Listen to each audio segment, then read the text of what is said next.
An attitude of winning at all costs sees some athletes throw the rulebook out the window. But once they've crossed that finish line or climbed that podium, a single keen-eyed onlooker can bring all their hard-won success crashing down. With that, let's take a look at some shocking times athletes were caught cheating. Rosie Ruiz. If you look up the definition of cheating in the dictionary, there's a good chance you'll find a picture of Rosie Ruiz's face next to it. Back in 1980, this athlete became famous almost overnight after she won the Boston Marathon. A complete unknown, she crossed the finish line with the third fastest time of any woman ever recorded. But once she was over the line, suspicions began to arise. After running over 26 miles so quickly on a 70-degree day, she should have been completely exhausted, but Ruiz appeared suspiciously well rested, raising questions. Was she on some kind of steroids? Perhaps a special training regimen? After several days of confusion, witnesses came forward claiming they had seen Ruiz join the race from the sidelines less than a mile from the finish. Probably about a half mile from the finish. She was in track clothes and wearing a number, but I thought someone had just sort of stumbled into the race. Maybe somebody was a little... Further investigation revealed that during the New York Marathon 6 months earlier, witnesses had actually seen Ruiz riding the subway to the finish line. Even though she denied both accusations, the evidence was piled against her, and Ruiz was stripped of her win and record. Although you have to hand it to her, that's certainly one way to train. Dwight Howard. When it comes to cheating, sometimes you need the biggest balls on the court. Or in Dwight Howard's case, the stickiest. Back in 2016, Dwight was playing NBA-level basketball for the Houston Rockets. While the Rockets were playing against the Atlanta Hawks, officials realized the ball was covered in a tacky substance right after Howard had touched it. The rules of the NBA state that it's illegal to use foreign substances during games, so this raised several red flags. Officials wandered over to the bench and found a glaringly obvious can of Stickum, a kind of spray adhesive, in plain sight of everyone. It was once used to help players get better purchase on the ball, but it was banned from the sport in 1981. Both teams were warned, but no player was accused, and the game continued. After the game, however, Howard admitted to Houston Chronicle writer Jonathan Fain that it was him. But not just that, he then also admitted to using Stickum in every game he played. Somehow the baller just laughed the incident off, and no fine or charge was ever brought against him, avoiding what could have been a very sticky situation. 2012 Olympic badminton players. Of all the sports you might associate with cheating, I doubt badminton immediately springs to mind. But at the London 2012 Olympics, intentionally throwing matches became the new winning strategy for several teams. A round-robin system was used in this Olympics, which meant all teams would face each other at some point. The results of earlier matches would be used to put teams into suitable skill brackets, pitting teams of similar ability against one another. So, by strategically losing some games early on, a team could play easier matches against weaker teams at the knockout stage with better chances of winning. This was a strategy that China's team players Wang Xiaoli and Yu Yang attempted to exploit in the women's doubles tournament. Unfortunately, the South Korean team they were facing had adopted the exact same strategy. Jung Kyung-yoon and Kim Ha-na faced the Chinese team on the court, and the world bore witness to one of the worst games of professional badminton ever played. How bad? Well, the longest rally in the first game only lasted 4 strokes. A series of clearly intentional, basic errors ruined the game, and fans jeered and booed at the teams as they left. And the reaction of the crowd and the fans just sums it up. To make matters worse, another match between a separate South Korean team and Indonesian team suffered the same clash of strategies. Because what they were all attempting was so blatantly obvious, all 4 pairs were formally accused of trying to rig the matches by performing poorly. As punishment, they were disqualified from the rest of the tournament. Hopefully, that'll teach them not to be so shuttlecocky in the future. Spanish Paralympic basketball team. In 2000, the Sydney Paralympics was rocked by a scandal that still has people shaking their heads with shame today. On the Australian Paralympic courts, the Spanish learning disabled basketball team beat Russia in their final match to win gold. But after the games closed, a member of the team, Carlos Ribagorda, confessed something outrageous to the press.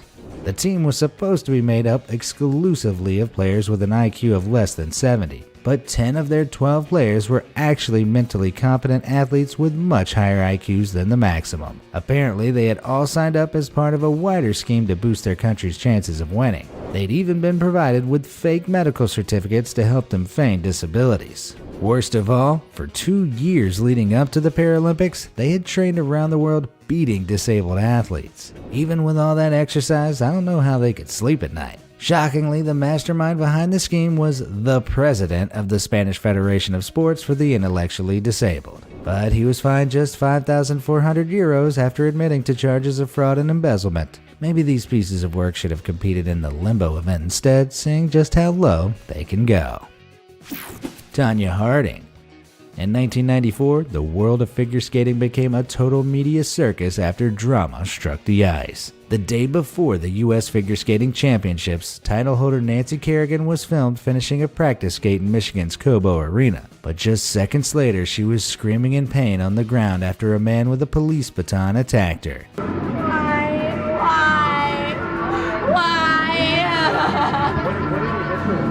don't know, some hard black stick. With her thigh badly bruised, Kerrigan was unable to compete. Her longtime rival, Tonya Harding, went on to take first place and was selected alongside her for that year's Winter Olympic skating team. However, police soon discovered the attack on Kerrigan had been ordered by a bounty hunter. In a shocking twist of events, Tonya Harding's ex-husband, Jeff Gillooly, and her once bodyguard, Sean Eckert, were labeled as the culprits. They'd hired the bounty hunter to break Kerrigan's leg, removing Harding's competition in the upcoming events. Although she claimed she had no part in the conspiracy, Harding later admitted that she knew her ex-husband had been involved, but she'd failed to report it. A disciplinary panel stripped her of the championship title shortly after she'd participated in the 1994 Winter Olympics. But the Olympics had been filled with some justice of their own. At the games, a malfunction with her skates saw Tonya placed down in 8th, while Kerrigan managed a silver in 2nd. Karma gets pretty icy sometimes. Bloodgate.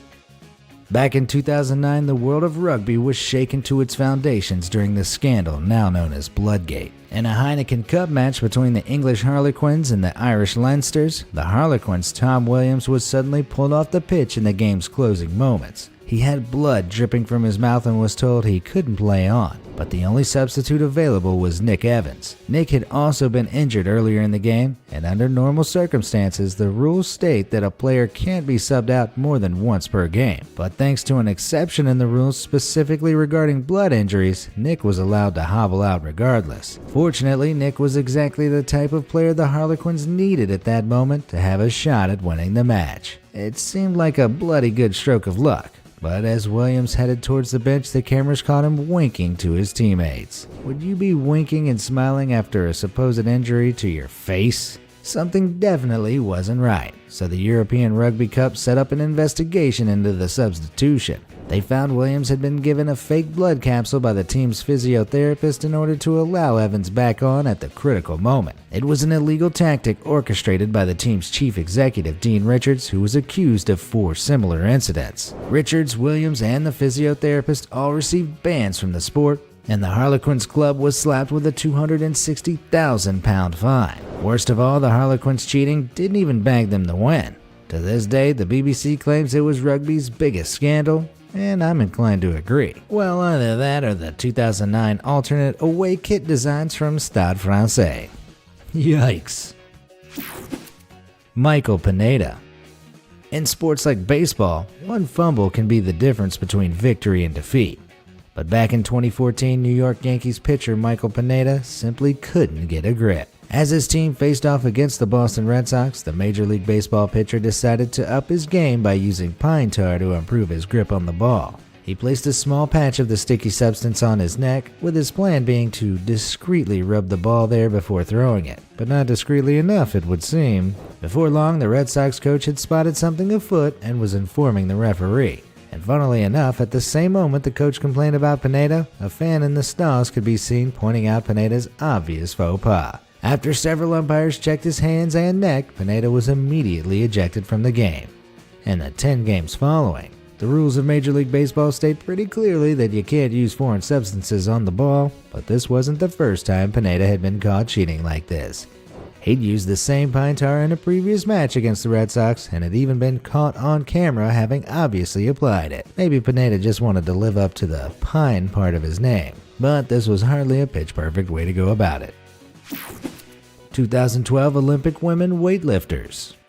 The final lift of the 75 kilograms category at the 2012 Olympic women's weightlifting event was an incredible moment for everyone watching. Both Svetlana Podobedova and Natalia Zabaletnaya had set new Olympic records for women, with Podobedova taking the gold for Kazakhstan. In doing so, she'd pushed Zabaletnaya of Russia into silver and Belarusian lifter Irina Kulesha to third. They all made lifting weights look natural, except there was nothing natural powering the performance of these ladies. Despite testing clean for illegal performance-enhancing drugs at the time, the International Olympic Committee began reanalyzing athlete drug tests in 2015. Thanks to an advance in technology, the committee were able to pick up previously overlooked substances, catching past cheaters who thought they'd gotten away with it. The reanalysis revealed a list of athletes who had clearly violated anti-doping laws, including 3 names you'll recognize: Svetlana Podobedova, Natalia Zabaletnaya, and Irina Kulesha.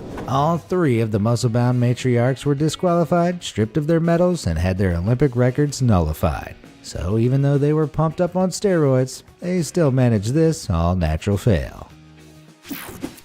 Femke van den Driesche.